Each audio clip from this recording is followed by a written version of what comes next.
Hello again. When the weather's a bit chilly, it's rather nice to be able to use the slow cooker to make a casserole, which will bubble away all day, and then you've got a lovely smell throughout the house and dinner ready in the evening. So the first thing I need to do for this is to get my slow cooker turned on to high so that it just starts to heat up. And I'm going to use stewing beef. I've got 700 grams, which has come from the shop already chopped.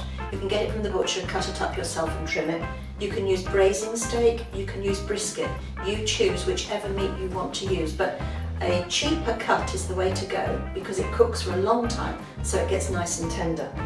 And I'm going to put a dessert spoon of flour into each of the boxes because this gets quite sticky and messy if you do it on a plate.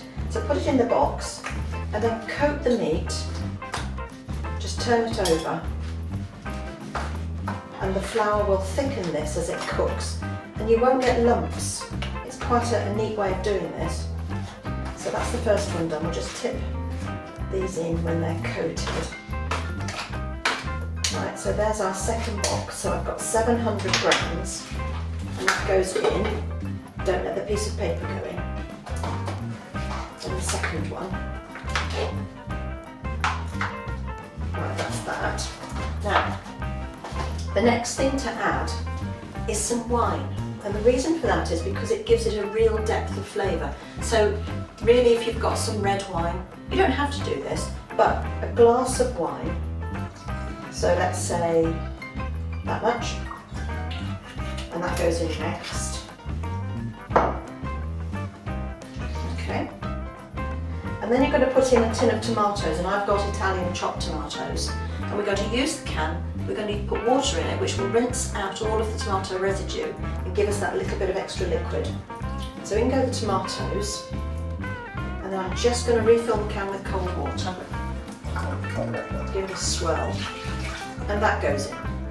Now, the next thing are the vegetables, and for this I'm going to use carrots, and I buy these ones that you're not supposed to peel, but actually they usually have a little bit of grit embedded in them, and somebody will get that and they won't be too happy. So I do trim off the ends, the top and the bottom, and then I peel them, and this will go on the compost.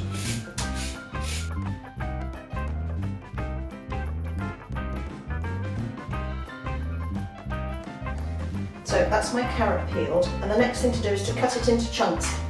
I don't know about you, but I find circles of carrot a little bit boring, so I like to cut mine at an angle so that you get more interesting shapes.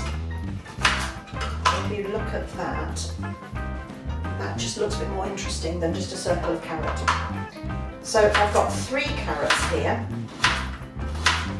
I've done the other 2 and they go in. And then to that, I'm going to add some celery. And I've washed it and trimmed it, and I've just got a little bit left, and I'm cutting it into chunks that are about 2 centimetres long. So that goes in.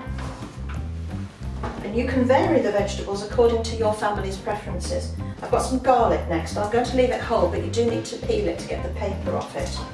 So the top bit, and then the bottom bit. More compost.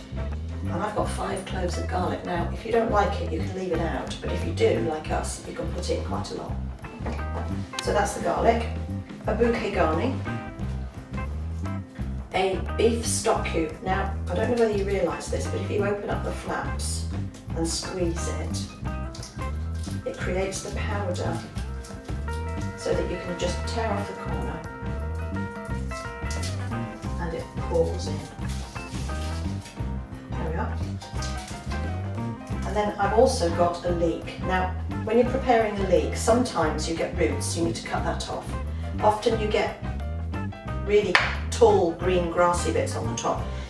Take those off as well. This one is a little bit short, but what I'm going to do is put my knife in and pull it towards the top and then just wash that, so bear with me for a second. And the reason is that as the leek grows, soil gets caught between the layers. So I'm going to cut that into a couple of centimetre size chunks, and the first bits will open up and then it will stay in circles as you go further down. That goes in. And at this point, you can give it a stir. Just see if you've got enough liquid. Now, you really don't want a lot of liquid. The thing about these slow cookers is that there's not a lot of evaporation. Steam rises, it condenses on the lid, and it drips back in again. This is going to cook on high for 5 hours with the lid on. Don't be tempted to take the lid off too often, because that will increase the cooking time because you're letting out all that lovely warmth. So 5 hours, one stir, and by the time it's done it will be nice and thick, and you can serve it with pasta or rice or garlic bread, whatever you choose. So that's 5 hours on high, between 7 and 9 if you want to do it on low if you're going to be out for the whole day.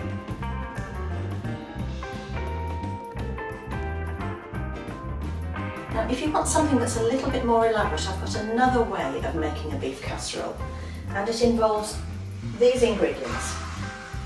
So you can use the same stewing beef, braising steak, brisket, whatever it is that you choose, and you will add a tin of chopped tomatoes to the casserole with the floured meat, a can of water, you add an onion, about half a teaspoon of chili flakes, your stock cube, and you add a very small glass of brandy, so it's about 60 ml of brandy, and that will give you the same sort of effect.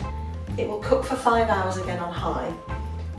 Again, obviously the garlic will come in, but you can use a tin of cannellini beans at the end. If you drain them and you put them in half an hour before you're ready to serve it, you've got a beef casserole with a difference. It's got very, very rich flavour with the brandy and the garlic and the chilli, and then the beans go in at the end. So that's a variation that you could have a go at, and we'll put that recipe on the website. So here we are, 5 hours later, and we've got the most wonderful, thick, unctuous, well I hope so, casserole. So I'm going to lift the lid and give it a stir, and you'll be able to see.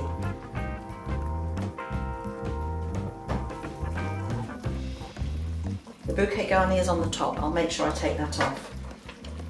You see how lovely and thick that is. Well, I hope you find this useful. Enjoy.